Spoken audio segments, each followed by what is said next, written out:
Good evening, good evening, good evening. Hope all is well. Hope everything's going all right. All right, looks like everybody's in who's going to be in.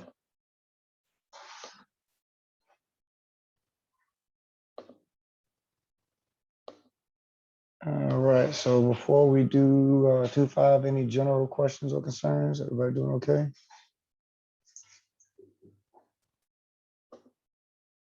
Yeah, we did 2-4 last class.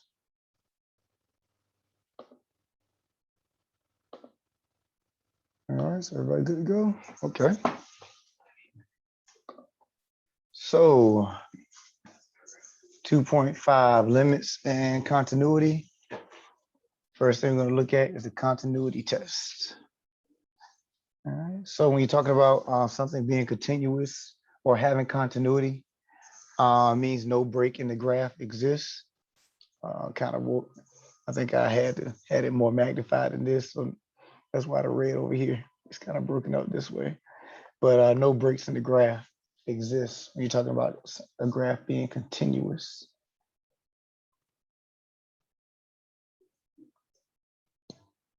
There we go. So a function f of x is continuous at a point x equals c if and only if. So IFF is if and only if it meets the following requirements.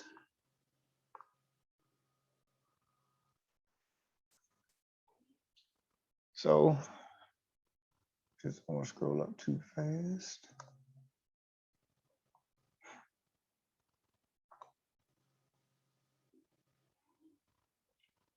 So one, f of c exists. So in other words, when you plug c into the function, it exists there.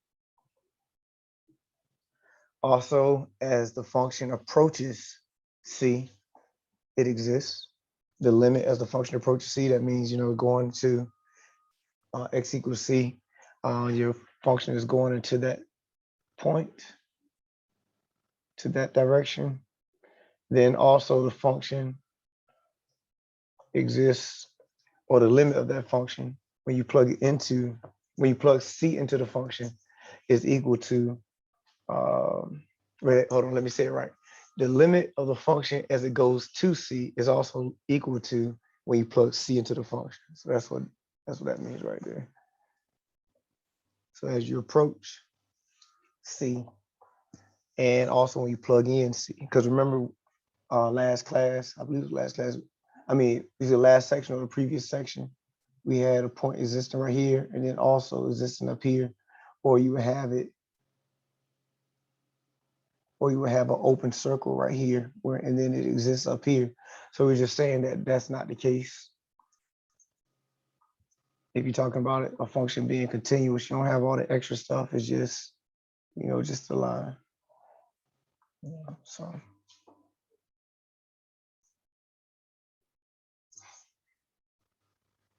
And like I said, all of this mathematically just means that there's no break in your function. It's all continuous. It's just the way it sounds. It is the way it sounds. Something being continuous, there's no break in the graph.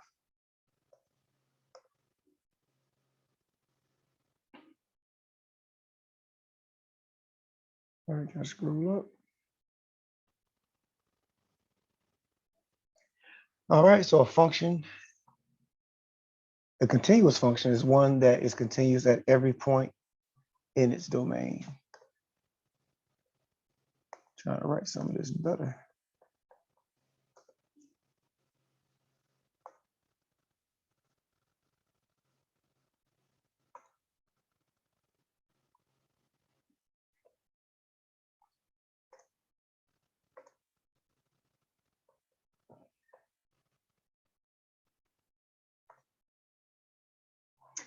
All right, if a function is discontinuous at one or more points of its domain, then it is a discontinuous function.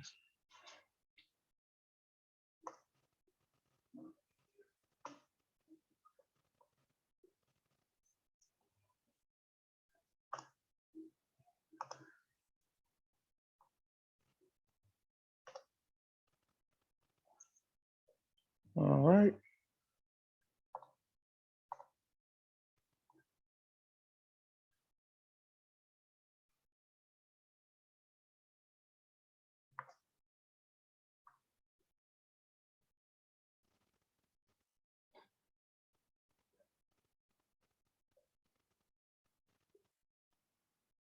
All right, so here we're just re-emphasizing what our domain and range are.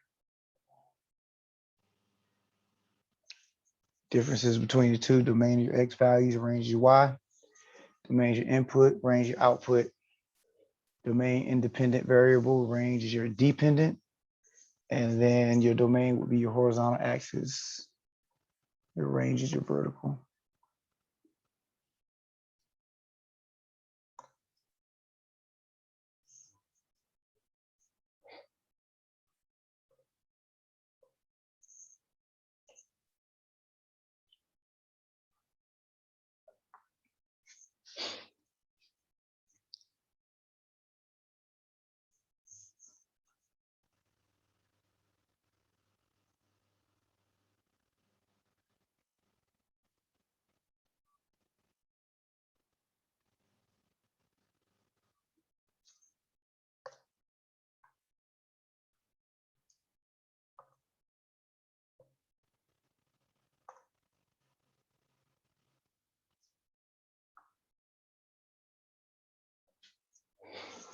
All right, so properties of continuous functions.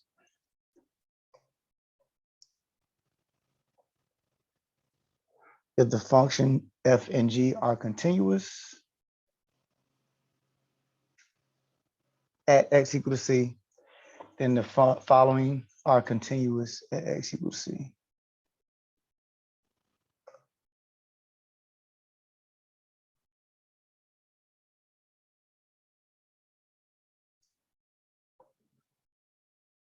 So if you were to add the functions together, f plus g, that's going to be continuous. If f and g are continuous, when you add the functions together, they will be continuous there as well. When you subtract the functions from each other, they'll be continuous. If you were to take a constant, multiply it times f, that will be continuous. So notice k here is the constant. Multiplying them together will give you a continuous result. Dividing them will be continuous.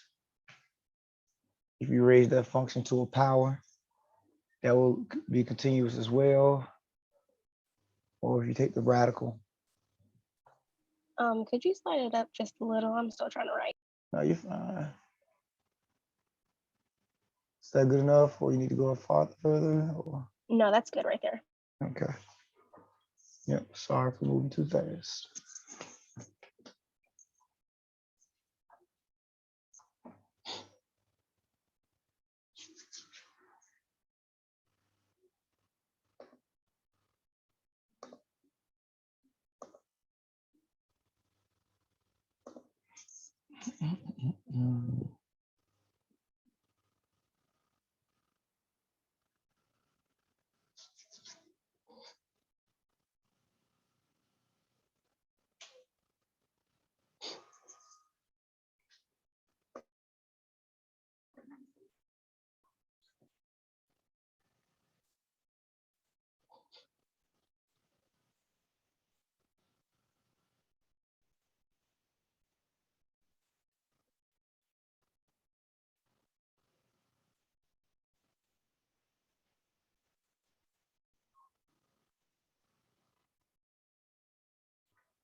All right, scroll up a little.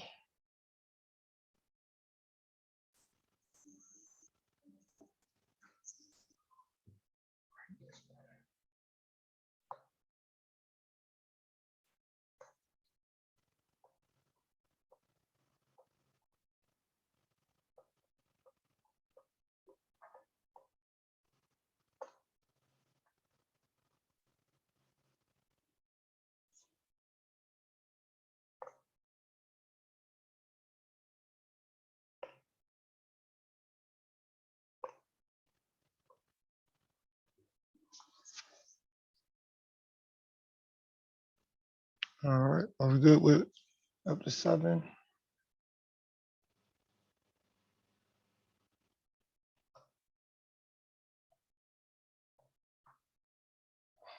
All right, so compositions of continuous functions. So if you remember what a composition is, you're talking about fog of x or golf of x. That just means you take the function, the second function, and plug it into the first one. So that's all I was saying right here. You taking g and plugging it into f. So if f and g are continuous, that means when you do that, take the composition of the two functions, that is continuous as well.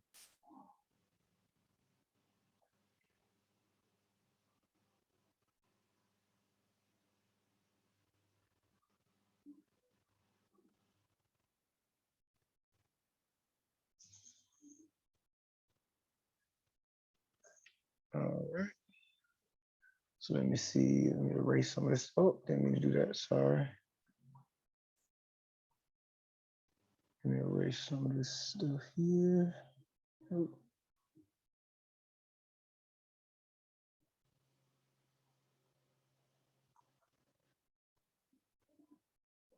Somebody must have asked a question about this. So don't even worry about that because I didn't put any context to it. Somebody must have asked a question about it. All right, so let's go down here. So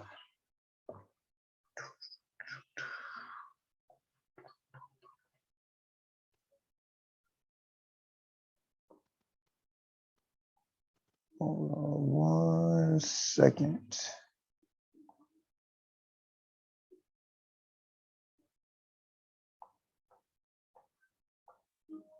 I didn't put any directions on this. Must be just find the domain. Let me check one thing before we keep going. I didn't put any directions on it. I want to make sure I'm doing exactly what this is 2-4 comes along with it.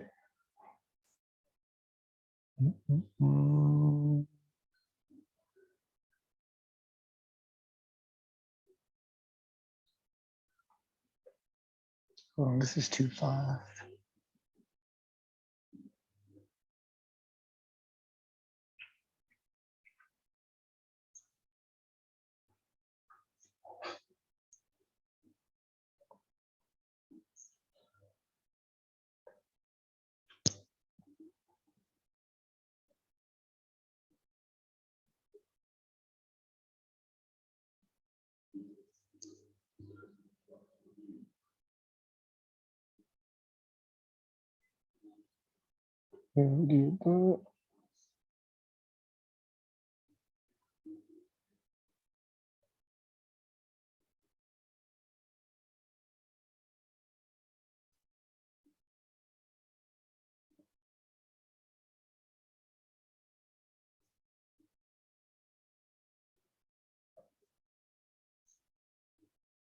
Trying to do the homework.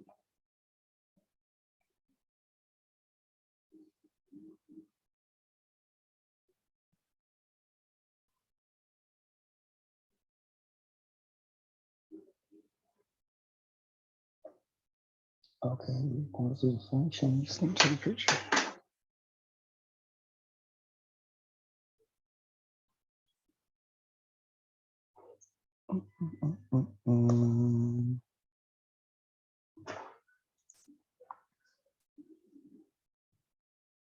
Okay.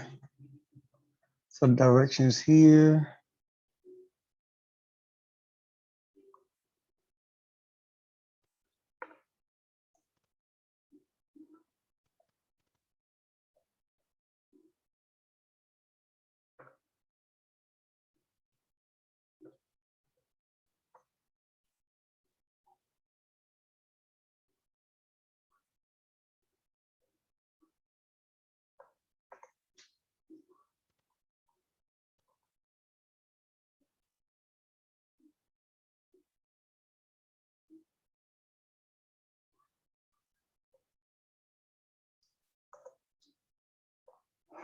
All right, so directions.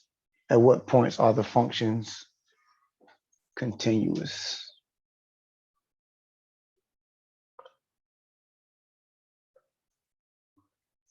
All right, so we have this function f of x is equal to 2 over x minus 1 minus 3x.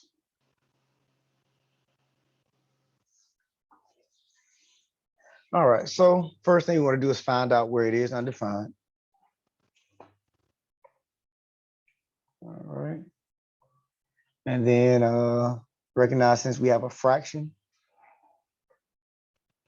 or in other words, a rational expression, it cannot have 0 in the denominator.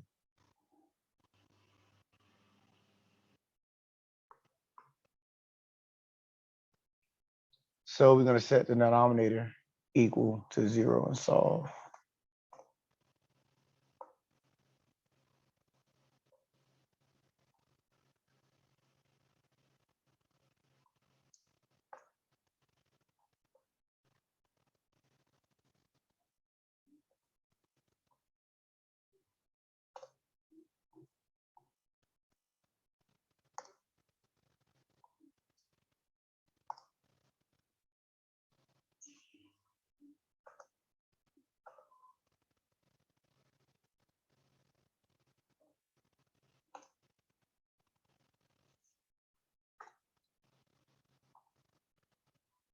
All right. So once again, because we have this 2 over x minus 3, we're going to set that denominator equal to 0 and then solve. So this goes back to when we had pre-calc, just find the domain. So right here, x minus 1 equals 0, x is equal to 1. That's the value that cannot be used. That's when our denominator is equal to 0.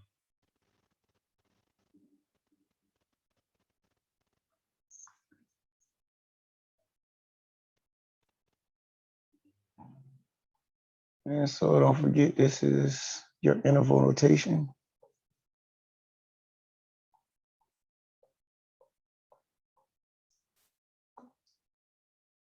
So when you use your brackets, you're going to be able to, that means you're including the value. When you use your parentheses, it means you exclude. And then you always use parentheses on your infinity sign. So that's what I was getting at here.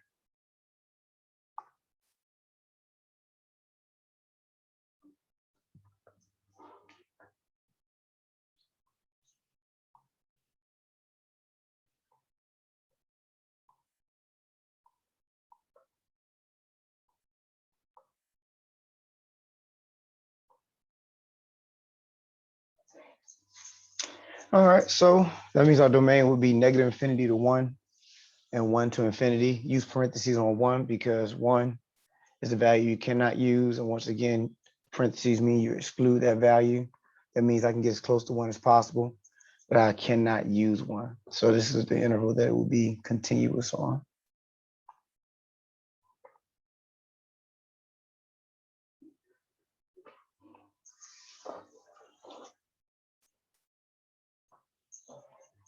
All right, any problems with that before we look at the next one?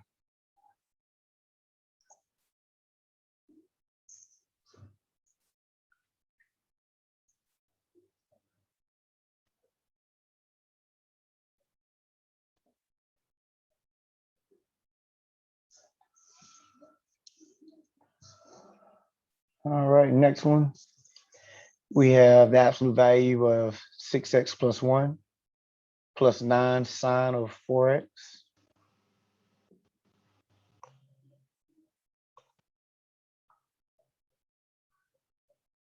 All right, so sine and cosine are continuous functions. So I was just doing just a little diagram there. And then there's nothing that will make this piece of the function undefined. You're just talking about the absolute value of that expression. So it means it's continuous everywhere.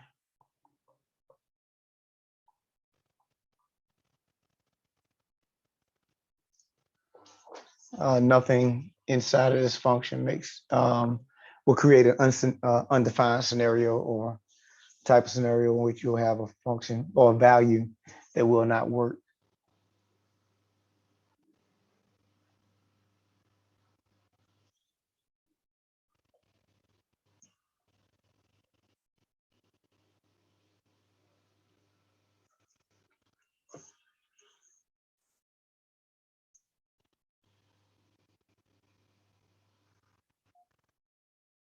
All right.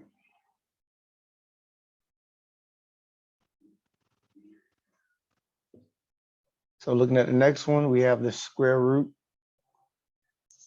of 3x plus 12.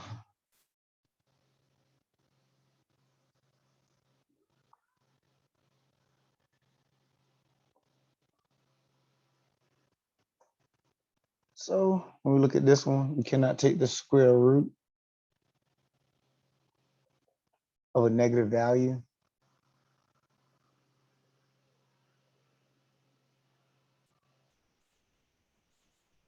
So you cannot take the even root of a negative value. So if you see the fourth root or something of that nature, if it's an even root, you cannot take the even root of a negative value.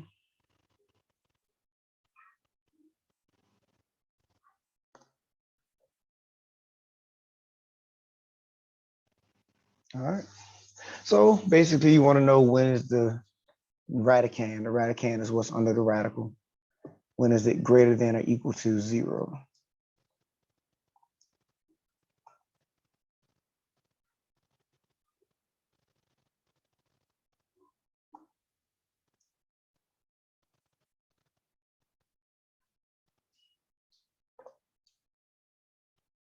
All right. So you take what's under the radical, like I said, that's called the radicand, and set that greater to or equal to, greater than or equal to 0 and solve. And that's what I did here.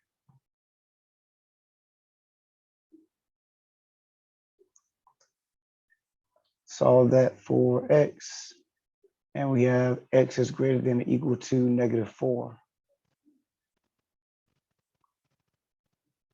And this is the result. And because it has the or equal to sign, then we use the bracket on the -4. And the reason why we use or equal to is because we can take the square root of 0. So the square root of 0 is just 0. So that's not a problem. So that's why we use the or equal to sign.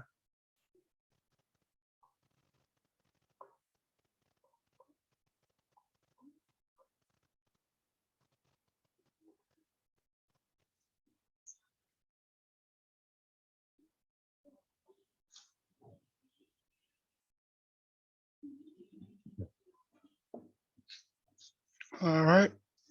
Questions before I scroll up? Make sure we're okay. Could you leave it there for a second? Yeah, not a problem.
Okay, you can move it. Thank you.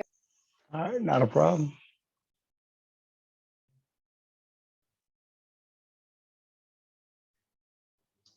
All right, so it says define g of 9 for the given function so that it is continuous at x equal to 9.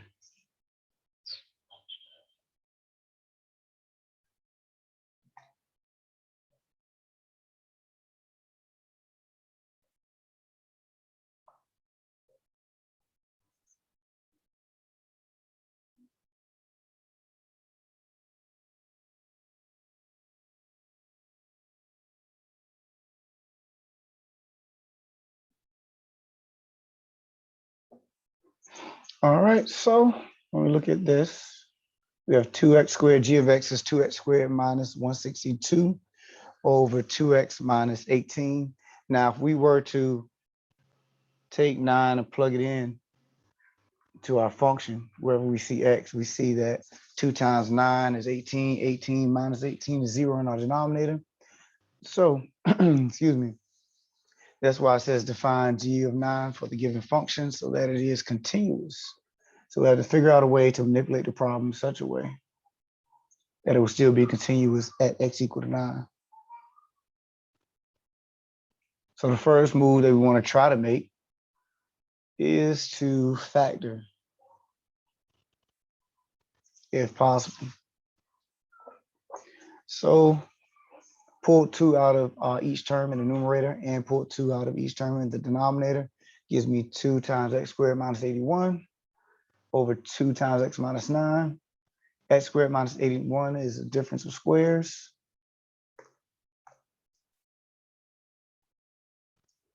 So that's going to be x plus 9, x minus 9 when you factor that out.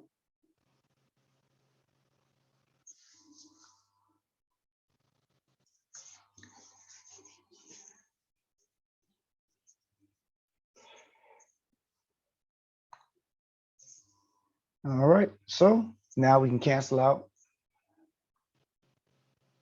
what's in common with the top and bottom. 2's cancel. The quantities of x minus 9 will cancel as well. That leaves us with just x plus 9.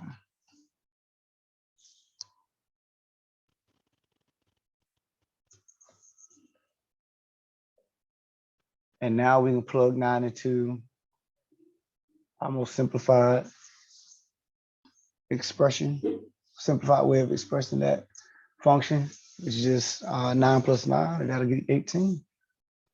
So that'll be our answer.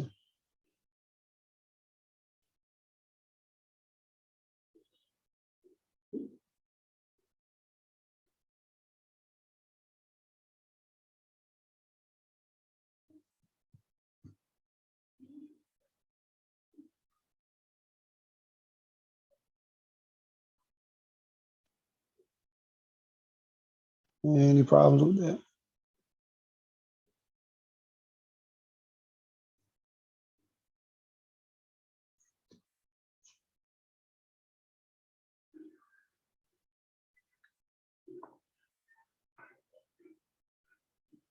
All right.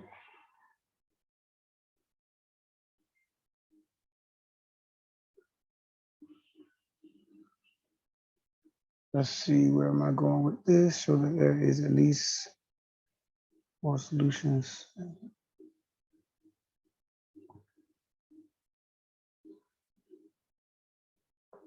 Hold on, is this in?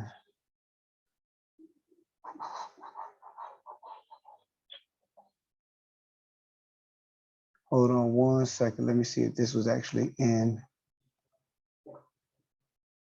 this section.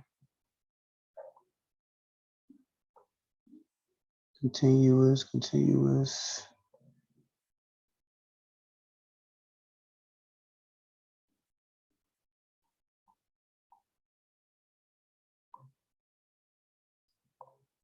Let's figure out where did it come from. If it is not in the section, then x squared plus x.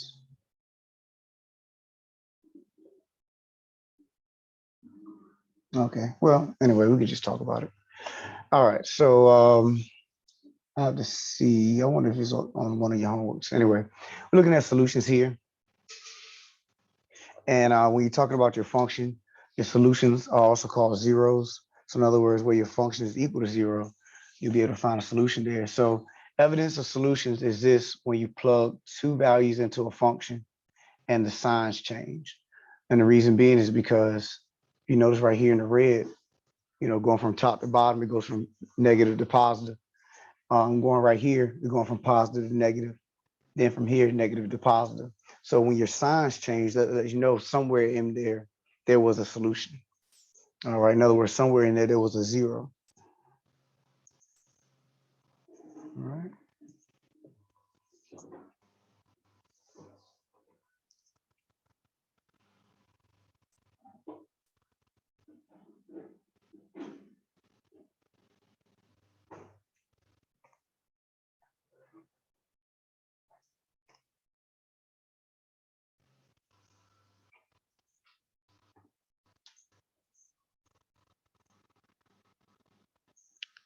All right, that's why I didn't need to be there.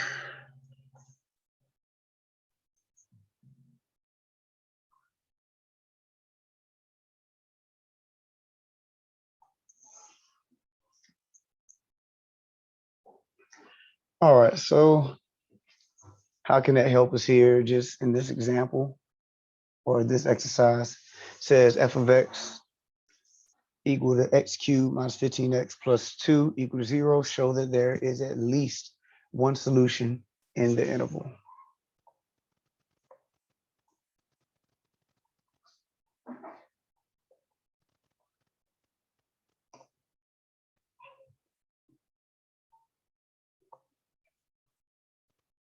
And so the interval they give us is -4, +4.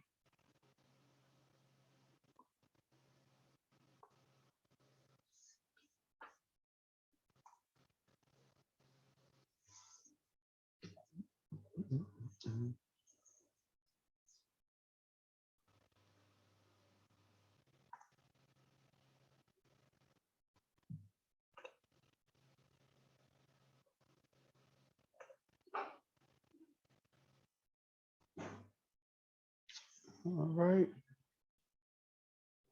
So if we want to show that that is the case, what we would do is just take the two endpoints of our interval, -4 and +4, and plug them into the function. Now, if they change signs, if the results are different signs, then we know that there is at least one solution in our interval. Because remember, going back to what we had, excuse me, if my solution is right here, that means I have positive up here, negative right here. My graph had to go through that point. So that means that there's at least one solution, but it's possible to be more because let's say if we do this, I have these three solutions, but my interval goes from here to here. So it's possible for me to, let me do it like this. Well, yeah, I can do it from here to here. And so if I'm talking about my intervals here, that means I'm taking minus sign right here, plus right here. That means I have multiple solutions in there, but we just want to prove that there is at least one. And so when I plug the values in, as long as I have a sign change in my result, that means that there is at least one solution in that interval.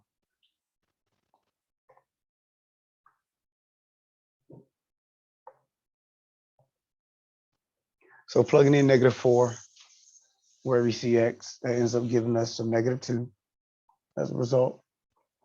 Then plugging in +4 ends up giving us +6 as a result.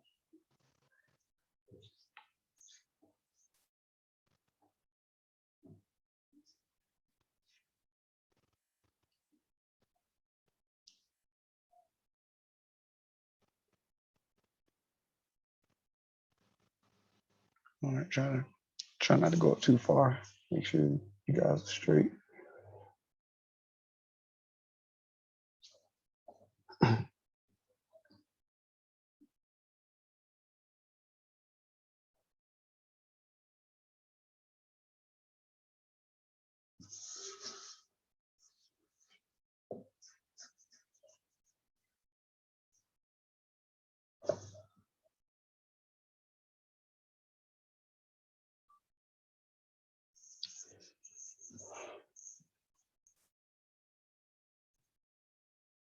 I wonder why I wrote this so small.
All right, so this is putting into words, looking at our result. So there's at least one solution in the interval. The graph has to cross the x-axis at least once because the signs of -2 and +6 are different.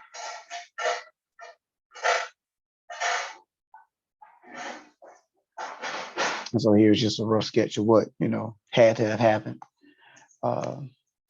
4, 6, and -4, -2, it have to cross in order for those 2 points to exist. The line has to cross the x-axis, which means there has to be a 0 right here, which is a solution.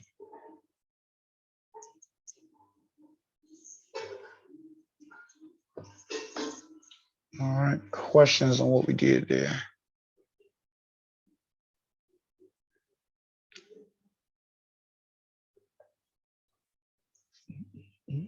Everybody done before I go to the next thing?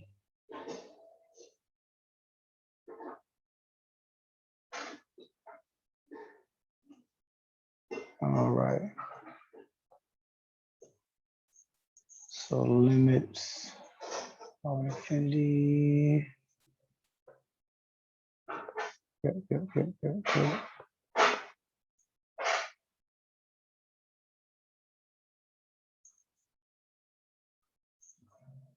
Hold on 1 second. So I think this is the last section.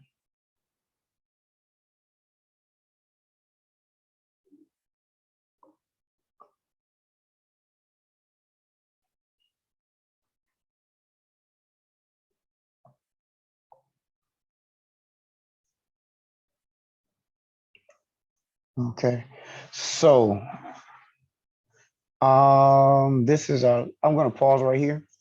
This is our last section, 2.6, and it's not a long section. I was looking at Math Lab, and you guys got to get in there. Make sure you're not, taking too long to go ahead and get in there, get started, and get rolling. Because you don't want too much to be sitting on top of you. Next thing you know, will be, knocking stuff out in chapter 3. And so I'm trying to give you guys a heads up. I mean, not a heads up, but an opportunity to get in there and get fully integrated into chapter 2. Because most are just in section 1. But if we talk about 1, 1, 2, 1, 2, 2, 2, 4, 2, 5, and then if we did 2, 6 today, which we'll do next class, that'll be 5 sections, and then the test. So need you guys to go ahead and get in there and get rolling. Next class, all we will do is 2.6, but the floor will be open just like today for you guys to ask whatever questions you may have on anything, any assignment, anything you may have attempted. So take advantage of that. Like I said, we'll knock out 2.6 next class, probably bring a few more problems out, and then we will look to move forward. But questions on anything before we close it out? I'm just trying not to move too far ahead without giving you guys a chance to really get into your homework. I know it's only the second week of class, so any questions before we close out? All right. Okay, so that's it for today. Like I said, next class we'll do 2.6, and that'll be the close of chapter 2. I like to break up my tests, as far as chapters are concerned. So versus me putting chapter 2 with chapter 3, I just like to have a clean break. And you know exactly what's on chapter 2, and then from there you know what's on chapter 3's test and so on. So we'll break it off like that. So if you guys are good, I'm good. I will see you next class, and we'll look to go ahead from there. You guys have a good one.